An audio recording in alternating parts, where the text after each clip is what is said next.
est 18 h, mardi 26 novembre. Merci de m'accompagner pour cette petite heure d'actu en Savoie-Mont-Blanc. Vous êtes bien sur 8 Mont-Blanc dans Accès Direct ce soir. Greenpeace déploie ses ailes un peu partout. C'est le cas à Chambéry depuis plusieurs années déjà, à Annecy aussi depuis quelques mois. Pourquoi, comment, ils nous diront tout sur ce plateau dans un instant. La fabrication additive ou impression 3D, une solution d'avenir pour les industriels. C'est le pari de l'entreprise Alcima installée à Annecy. Deux des fondateurs seront sur le plateau. Et enfin, l'organisateur des sommets du digital me rejoindra avant le JT. Le rendez-vous attire chaque année des centaines de professionnels à la Clusa. Mais avant, comme chaque soir, on commence avec les titres du JT. Et ce soir, c'est Victoria qui est aux commandes. Salut Victoria. Salut Fanette. Forcément, nous reviendrons sur ce drame qui a eu lieu cette nuit au Mali. Oui, 13 soldats français tués lors d'une opération de combat contre des djihadistes dans la collision entre deux hélicoptères. Nos bataillons en Pays de Savoie ne sont pas directement touchés, il n'y a pas de victimes parmi eux. En revanche, ils sont sur place, donc l'émotion est très vive. On ira notamment du côté du 27e bataillon de chasseurs alpins à Annecy. Et puis, les équipes de France en disent qu'ils sont prêtes. Elles ont été présentées officiellement, les équipes de ski et de snowboard handi-ski, effectivement. À Lyon, c'était à l'hôtel de région et c'est Sébastien Germain qui est allé à leur rencontre. Et enfin, les pratiques alimentaires des Savoyards à la loupe. Oui, on va passer à la loupe les assiettes des Savoyards. Effectivement, depuis le XVIIIe siècle, une grande exposition est en préparation par le musée savoisien qui s'est appuyé sur une étude menée par une anthropologue et une historienne. Merci Victoria, on te retrouve tout à l'heure pour le JT à 18 h 30. Avant de recevoir mes premiers invités, je vous propose un petit détour par Aix-les-Bains. Les organisateurs de la Grande Odyssée organisent une soirée pour leurs partenaires dans quelques instants. Et avec nous par Skype, Annabelle Lascarcale, directrice générale de l'événement. Bonsoir Annabelle. Bonsoir. Alors l'édition 2020 aura lieu du 11 au 22 janvier. Elle réunit chaque année, faut-il encore le préciser, plus de 25 mushers, 300 chiens athlètes de très haut niveau. Quelles seront les grandes nouveautés de cette nouvelle édition ? Alors en effet, la 16e édition de la Grande Odyssée Savoie-Mont-Blanc aura lieu du 11 au 22 janvier et traversera les territoires de Haute-Savoie et de Savoie, avec cette année deux nouvelles étapes en Tarentaise, les étapes de Valmorel et de Pesé-Valandry, qui rentrent en effet dans le programme général de l'événement. Donc ce sont majoritairement ces deux étapes qui font leur entrée et qui sont les deux nouveautés de l'événement. Mais c'est également un événement qui réunit chaque année donc 25 attelages, comme vous venez de le dire, mais également une trentaine d'autres attelages qui viennent se rajouter sur des courses qui ont lieu en parallèle à la Grande Odyssée Savoie-Mont-Blanc. Donc l'événement réunit au total 55 mushers, entre 400 et 500 chiens, et les mushers et leurs chiens parcourront environ 10 étapes sur la Savoie et la Haute-Savoie. Alors la Grande Odyssée, c'est tout le temps un événement très populaire. J'ai noté le chiffre de 50 000 spectateurs chaque année. Qu'est-ce qui explique ce succès au fil des années et comment on l'entretient ? Alors c'est un événement qui véhicule, je pense, de belles valeurs, des valeurs d'harmonie entre l'homme, l'animal et la nature. C'est un événement également, en effet, qui réunit chaque année entre 50 et 80 000 spectateurs, avec toujours des aires de départ et des grands moments d'émotion sur les départs, sur les arrivées, et également tout au long du parcours. On fait en sorte également d'identifier des points sur le parcours accessibles au public, afin d'avoir des spectateurs tout au long du parcours pour encourager les mushers et les chiens. Et donc, comment on fait pour entretenir un tel événement, en tout cas son engouement populaire ? Et ben, on en fait notre recette secrète. Alors, qu'est-ce qu'il reste à faire là ? On est à un peu moins de 2 mois du lancement de cette édition 2020. Est-ce que tout est arrêté, tout est prêt ? Alors tout est prêt, tout est organisé. Tout le travail de fond en termes d'organisation est fait en fait sur une année complète, puisqu'on travaille dès la fin d'une édition sur la préparation de la prochaine édition avec les différentes stations, les différents offices de tourisme, les mairies, les collectivités locales et les domaines skiables, bien évidemment. Donc voilà, on a diverses réunions tout au long de l'année de préparation, et puis là on rentre un petit peu dans la phase finale où on peaufine les derniers détails. Un mot, puisque vous organisez d'autres événements, et notamment la 10e édition du Trail EDF Sunny Tour. Donc ça aura lieu au mois d'août. Là, le point commun, ce sont les paysages. Alors Savoie-Mont-Blanc, évidemment, mais aussi les paysages. Oui, ce sont les paysages. La Haute-Maurienne vanoise permet aux coureurs qui participent donc au trail DF Semi-Tour de s'exprimer sur un terrain de jeu hors norme avec des paysages hors du commun allant du lac du Mont-Cenis au fort de la Tura, le plateau du Mont-Cenis et le passage dans des villages comme le village typique de Bessan. Donc c'est un événement trail avec des distances d'entre 10 et 70 km qui permettent à des coureurs de pouvoir profiter de ces fameux paysages. Et donc l'événement a lieu en août tous les ans au mois d'août. Merci beaucoup Annabelle. Et puis on se retrouve sur la Grande Odyssée puisque 8 Mont Blanc a le plaisir d'être partenaire de l'événement. Nous vous ferons vivre en direct l'épreuve de Pradly-Saumon le lundi 13 janvier. Et puis le 14, Accès Direct sera sur place sur l'épreuve des jets. Donc de beaux moments en perspective. Merci beaucoup Annabelle. Merci à vous, au revoir. Au revoir. J'accueille maintenant mes deux premiers invités actu. Philippe Goua, référent du groupe local Greenpeace Annecy, et Laurent Gentil, un des coordinateurs du groupe local de Chambéry. Bonsoir à tous les deux, merci d'être sur le plateau d'Accès Direct. Alors l'antenne annécienne a été créée il y a quelques mois pour faire quoi? Alors, en fait, elle a été créée, le tout début, c'était en 2018. Greenpeace s'est rendu compte qu'il y avait beaucoup de gens d'Annecy qui étaient intéressés, qui demandaient des informations. On allait souvent aux réunions d'information de Chambéry et ils se sont dit pourquoi pas créer un groupe à Annecy. On a eu une période d'observation d'environ 1 an et donc en juin de cette année, on a été officialisé. Donc maintenant, on est officiellement un groupe Greenpeace.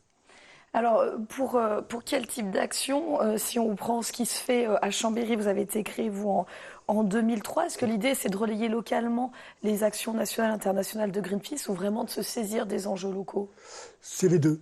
Il y a effectivement une politique internationale, nationale et locale qui est mise en place par Greenpeace.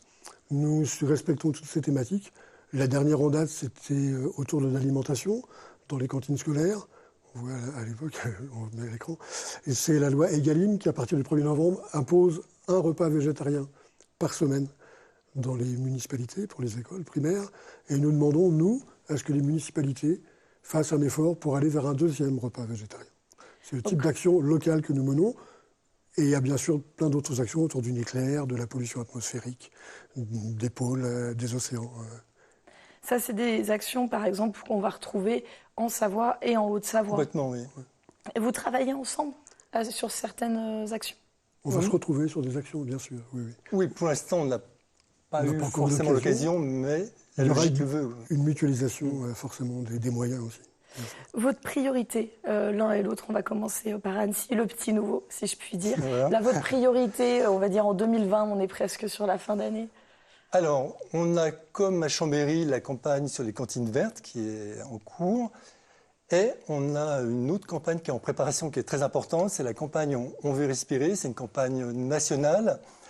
En fait, elle va concerner une quinzaine de villes. C'est toutes des villes qui sont très polluées, où il y a une forte pollution.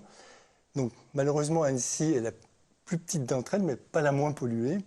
L'objectif, c'est de demander des engagements aux candidats à l'élection municipale, des engagements sur des propositions qu'on va faire et pour améliorer la qualité de l'air. Et là, on va aussi essayer d'associer d'autres associations à la démarche, des associations de parents d'élèves, des associations vélo, des associations écologistes. Mais d'une façon générale, tous les citoyens qui sont préoccupés par la pollution de l'air et qui veulent agir peuvent venir nous rejoindre. Et à Chambéry? Et de l'autre côté, à Chambéry, les échéances municipales sont les mêmes. Notre municipalité... 15 et 22 mars, on le rappelle. Pardon? 15 et 22 mars. Oui, oui, absolument. Je rappelle pour que... Oui, notre municipalité a signé une urgence climatique. Donc nous allons suivre, effectivement, si les faits suivent les belles paroles et les signatures de différentes choses, aussi bien sur l'alimentation que sur le transport, sur les espaces verts, sur la pollution atmosphérique. On va suivre ça de très très près, évidemment. Vous avez un rôle de veille, l'un et l'autre, chacun sur votre territoire, auprès des élus, des entreprises, du grand public? De veille et d'information. Effectivement, nous veillons à ce que les engagements soient suivis et aussi beaucoup d'informations sur toutes les thématiques internationales et nationales. On est là aussi pour vulgariser, informer, sensibiliser les gens. C'est vraiment notre priorité. Comment on fait ça? vos moyens d'action? Il y a plusieurs façons de faire. Dans le domaine, par exemple, des transports et de la pollution, il y a beaucoup de réunions publiques. Il y a eu le plan climat, air, énergie, il y a eu beaucoup de réunions publiques concernant les nouveaux projets routiers. Et donc, on essaye d'être là à chaque fois, aussi d'intervenir s'il le faut. Et donc, ça permet d'avoir une veille, de savoir ce qui se passe. Et ensuite, on peut l'intégrer dans des campagnes nationales. Parce que, comme on l'a dit tout à l'heure, c'est des campagnes nationales au départ qui sont ensuite déclinées au niveau local. Avec ces campagnes nationales, on bénéficie d'un matériel en termes de présentation visuelle. Ça peut être des pistes en carton pour sensibiliser les gens sur le problème des stockages des matières nucléaires dans les piscines de refroidissement. Ça, c'est un problème. Ça peut être des palmiers pour symboliser un petit peu la lutte qu'on doit mener pour éviter que l'huile de palme participe à la déforestation à Bornéo, en Amazonie, etc. Voilà, c'est ce genre de choses. C'est des fûts nucléaires en carton où on sensibilise aussi les gens. Ça peut être une organisation d'un match de foot entre les pollueurs diesel et les autres. Voilà, c'est ce genre d'animation. On essaye toujours d'avoir un peu d'humour, même si les sujets sont graves, pour pas pénaliser tout ça.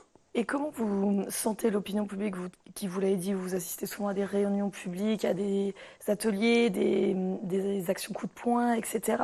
Il y a des élections qui arrivent, vous l'avez dit. Comment vous sentez l'opinion publique, puisqu'on parle beaucoup d'écologie depuis quelques mois.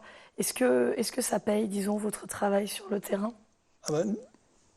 Nous, on le voit déjà par rapport à la création du groupe.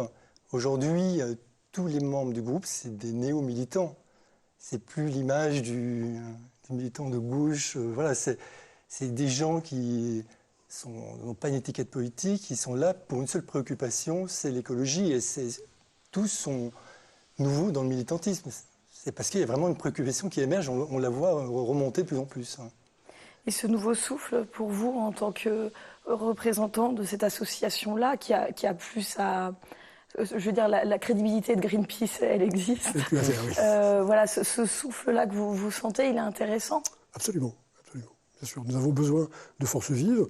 Il y a beaucoup de jeunes qui nous rejoignent. Et puis l'émergence de groupes, même extérieurs à Greenpeace, c'est plutôt une bonne nouvelle. Aujourd'hui, on sent que les gens sont concernés par la sauvegarde de l'humanité. Pas seulement dans le petit précaré près de chez eux. C'est beaucoup plus vaste que ça. Que ce soit à Chambéry ou à Annecy, est-ce que vous avez besoin de quelque chose? Est-ce que vous êtes en quête de bénévoles, de partenaires Nous avons besoin de toutes les bonnes volontés, bien sûr. C'est le nombre qui fera que nous pourrons faire avancer les choses. Oui, alors moi je fais un petit appel. Profitez-en, c'est fait pour. C'est bon. Donc, dans le cadre de la campagne transport, comme je disais tout à l'heure, on fait un appel à tous ceux qui veulent agir. Donc, on a une réunion de présentation de la campagne le lundi 9 décembre à 19h à Sénaux. Vous trouvez toutes les informations sur notre site. C'est greenpeace.fr/Annecy. Il faut juste s'inscrire, mais tout le monde est bienvenu. Si vous êtes sentez concerné, venez nous rejoindre. Et pareil pour Chambéry, si vous voulez nous rejoindre, le premier mardi de chaque mois, il y a un accueil qui est fait à la maison des associations pour expliquer qui est Greenpeace, nos actions, nos moyens d'action, nos objectifs. Voilà, et vous êtes toujours les bienvenus. Et ben, les infos sont passées et puis on a pu voir le site. Une toute dernière question. Vendredi, il y a le fameux Black Friday. Alors, je suis désolée, c'est en anglais, c'est le terme. Hein. Donc voilà, les prix cassés dans différents magasins. Pas mal d'actions sont prévues de pas mal d'associations. Est-ce que ce sera le cas pour Greenpeace, que ce soit Annecy ou Chambéry? Je confirme, il y aura beaucoup d'actions. Il y aura beaucoup d'actions. Avec le petit sourire qui veut dire que oui, mais que vous n'en direz pas plus. Voilà, absolument. Annecy, pareil. Bon, bah, on voit ça vendredi, alors, Voilà, puisque ça se passe vendredi. On y reviendra également dans le JT. Merci beaucoup à tous les deux. Merci. Je vous laisse rejoindre la régie. On va parler innovation pour se poursuivre. J'accueille Michael Bovanier et Benjamin Devic, qui sont deux des trois cofondateurs d'Alcima. Bonsoir à tous les deux. Et le troisième cofondateur est en régie. Je vous laisse donner son nom. Je ne l'ai pas noté, puisque vous êtes trois, c'est important de le dire. Oui, il s'agit de Johan, donc le troisième cofondateur d'Alcima. Ah, et puis il paraît-il qu'il faut que je vous donne un micro, mais je ne sais pas où il est. Ah, il est là, pardon. Ça pourrait servir. Alors donc vous êtes trois, vous êtes lancés dans cette aventure de l'impression 3D et plus précisément du dépôt de matière fondue. Qu'est-ce que ça veut dire, ces jolis termes? Ah, c'est un joli terme. L'idée, en fait, c'est... je pense que vous avez déjà utilisé un pistolet à colle. Vous voyez un petit peu comment ça se fonctionne. réveille une fois, je pense. Peut-être. Hein. Et l'idée, c'est qu'on va déposer de la matière fondue, couche par couche, uniquement où on en a besoin, pour pouvoir créer une pièce en 3D. Donc voilà, on part d'un modèle en 3 dimensions et on va venir tout de suite le transformer en mettant du plastique en fusion et en le déposant avec des couches qui font à peu près l'épaisseur d'une feuille de papier. Et vous travaillez essentiellement à destination des industriels. En quoi cette technologie-là, j'allais dire, cette nouvelle technologie, c'est quelque chose qui est assez récent, ça? Alors, la technologie, elle a quand même près de 20 ans. Ah, quand même, d'accord. Voilà, mais son déploiement vers le grand public, en fait, a à peu près 5 ans aujourd'hui. Et les industriels se la sont accaparés pour pouvoir être plus efficaces et plus productifs et faire des outillages, des choses comme ça en interne pour avoir des réponses plus rapides à leurs besoins. Pourquoi vous avez choisi les industriels pour développer votre entreprise qui est installée à Sénaux? Je ne l'ai pas dit. Les industriels, en fait, c'est un choix de par l'expérience en fait, de chacun d'entre nous. Benjamin, notamment, avec son expérience industrielle à travers le monde en fait, qu'il a pu acquérir, il est revenu avec des compétences que l'on a souhaité exploiter. L'industrie, c'est aussi l'un des premiers marchés concernés par les nouvelles technologies. Ce que font les industriels aujourd'hui touchera un jour le grand public. Mais c'est les industriels qui poussent aujourd'hui les technologies et qui font qu'on les adapte plus tard. Si on ne modernise pas l'industrie par les nouvelles technologies, les produits mettent du temps à arriver. Nous, notre objectif, c'est d'aider justement ces industriels à maximiser leur potentiel grâce à l'impression de 3D. Donc très concrètement, ça va être quoi? Ça va être de la fabrication de prototypes, de choses comme ça? Aujourd'hui, on a 20% à peu près de notre activité qui est au niveau de la fabrication de prototypes, des pièces qu'on va essayer, itérer pour pouvoir les développer. Après, on a aussi une bonne partie, et c'est la majorité, qui est sur de la pièce unique ou de la petite série pour pouvoir aider à augmenter la productivité d'une machine, à diminuer les problèmes de qualité. Lorsqu'on fait de l'appréhension, on utilise des robots, des machines de production. Et enfin, il y a 5% à peu près de nos clients qui ont vraiment un développement futur sur des produits à destination du grand public, développés grâce à l'impression 3D. Pardon. Je vais y arriver. Pourquoi c'est un marché d'avenir? C'est-à-dire qu'en termes de coûts pour les industriels, c'est un vrai avantage. Je pense notamment par rapport à la concurrence internationale, aux pays émergents, etc. Il est clair que la fabrication additive, c'est une technologie qui est quand même relativement disruptive. Elle a le potentiel déjà qui a un gros potentiel de changement. Elle a la capacité de permettre des relocalisations de fabrication. Là où on avait en fait, pendant de nombreuses années, envoyé la production en Asie, on pourrait, avec le potentiel de la fabrication additive, le relocaliser ici.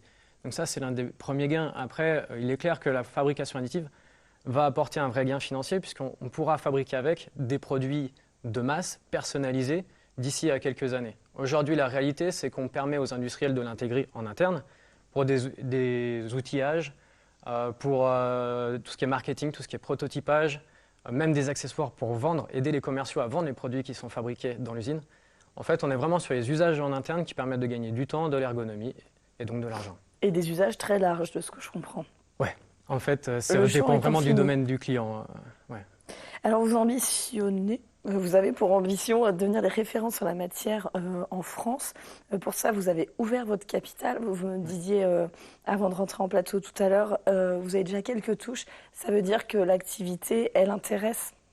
Oui, bien sûr. La preuve est que l'activité intéresse, c'est qu'on a aujourd'hui 230 clients. On a des beaux noms. Pour Annecy, on travaille avec des Salomon. On va travailler avec des Renault Trucks sur la région Rhône-Alpes. On va travailler avec Evian, avec plein de boîtes en fait, qui ont reconnu notre savoir-faire.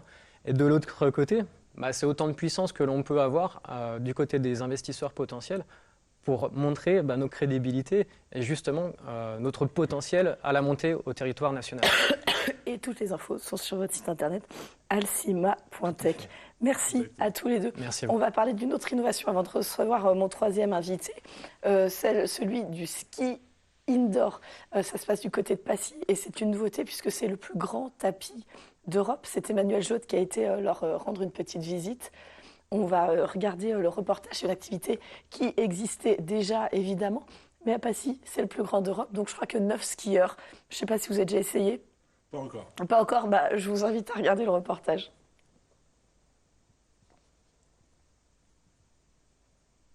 ou pas.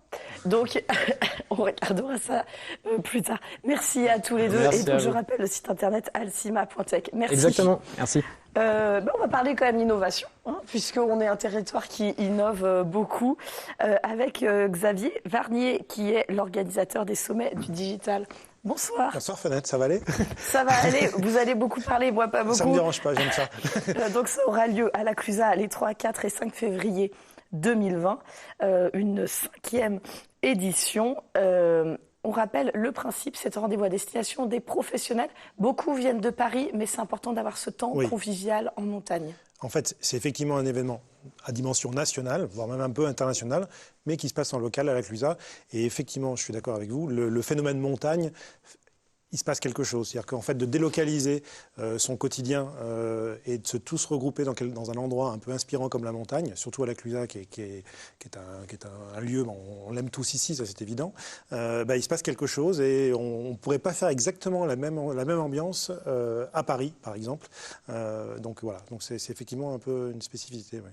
J'ai vu quand même que ça se complétait parce que là, j'ai pas souvenir que c'était le cas dans les anciennes éditions. Il y aura une 4e journée organisée à Paris quelques semaines après la Clusa. Le 2 avril. Donc ça se complète. Oui, le 2 avril, et je peux même annoncer en avant-première, parce qu'on l'a su aujourd'hui, ça sera dans les locaux de Microsoft, qui est un de nouveaux partenaires cette année. Et ça sera effectivement à Paris. Et l'idée, justement, c'est après ces 3 jours et beaucoup de rencontres, beaucoup d'échanges initiés à la Clusa, qu'on puisse se revoir quelques semaines après, tous ensemble. Et puis là, vraiment se focaliser sur des rencontres personnelles pour faire du business ensemble et continuer ce qu'on avait initié à la Clusa. Alors, une 50aine de conférences sont prévues dans des domaines très variés. Oui. J'ai noté quelques noms. L'humaniste Pierre Rabhi, la directrice marketing d'Intermarché, le général Givre, commandant de la 27e brigade d'infanterie de montagne, ou encore un hacker. C'est très vaste comme éventail. Cette diversité-là, elle est importante. Oui, alors on l'a voulu parce que je crois que dans tous les sujets que vous traitez chaque jour, on s'aperçoit qu'il y a une mutation de la société et donc ça concerne à la fois les entreprises. Aujourd'hui, on va avoir à peu près sur notre colloque, on va avoir à peu près un tiers des sujets qui sont bien au-delà du digital. Vous avez parlé de Pierre Rabhi par exemple. Donc là, on n'est pas sur du digital, on n'est pas comment faire, on n'est pas sur l'intelligence artificielle, etc. Mais on est sur l'humain, on est sur le sens, on est sur l'engagement, on est sur tout ce qui nous préoccupe aujourd'hui. Et c'est vrai qu'il y a une grosse montée des consommateurs qui veulent des produits différents, des produits durables, des produits équitables, des produits bio, des produits tout ce que vous voulez. Il y a cette même force, elle est aussi visible dans les entreprises, c'est-à-dire que les salariés aujourd'hui veulent travailler dans les entreprises qui ont du sens, qui ont un projet sur lequel ils arrivent à se reconnaître. Et donc du coup, nous, notre principe, c'est qu'on a donc à peu près 380 décideurs ou chefs d'entreprise. Et si on arrive en 3 jours à tous ensemble travailler et être meilleurs, eh ben on pense avoir cette prétention que les entrepreneurs qui sont là vont pouvoir retransmettre à leur entreprise pour que leurs progrès à eux-mêmes vont pouvoir bénéficier à l'entreprise et donc du coup à tout le monde après derrière. Voilà. Là, on l'a dit, c'est une 5e édition. Oui. Est-ce que là, ce cheminement-là, il a été constaté, en fait, puisque là, maintenant, vous commencez à avoir un petit peu de recul. Est-ce que ça paye, en fait, tout simplement, le travail qui est fait? Ah, absolument. Chaque année, l'année dernière, on a beaucoup parlé de pollution numérique, on a parlé beaucoup de sens, et beaucoup de nos participants ont engagé après vraiment des actions concrètes auprès de leurs salariés, auprès de leurs clients, auprès de leur stratégie, et l'intègrent d'autant plus. Ils sont tous un peu sensibilisés, mais l'idée d'être tous ensemble, où en plus, c'est pas filmé, donc on est un petit peu entre nous, on se permet de se livrer beaucoup plus, on n'est pas en train de se regarder, c'est un concurrent, c'est pas un concurrent, on est vraiment sur quelque chose de réflexion et effectivement derrière il y a des choses de concret qui se... Alors je ne vais pas vous dire tous les secrets, mais il y a vraiment des choses qui se sont mises en place derrière et ça pour nous c'est de la réussite. C'est l'objectif. Absolument.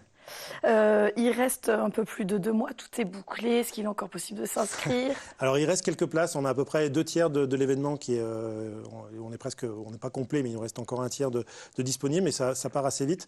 C'est vrai qu'on est complet chaque année parce qu'on est limité. Alors vous parliez de la montagne, voilà, on est à la Clusa, c'est pas la plus grande station du monde non plus, on n'a pas 3000 places et donc chaque année on est complet.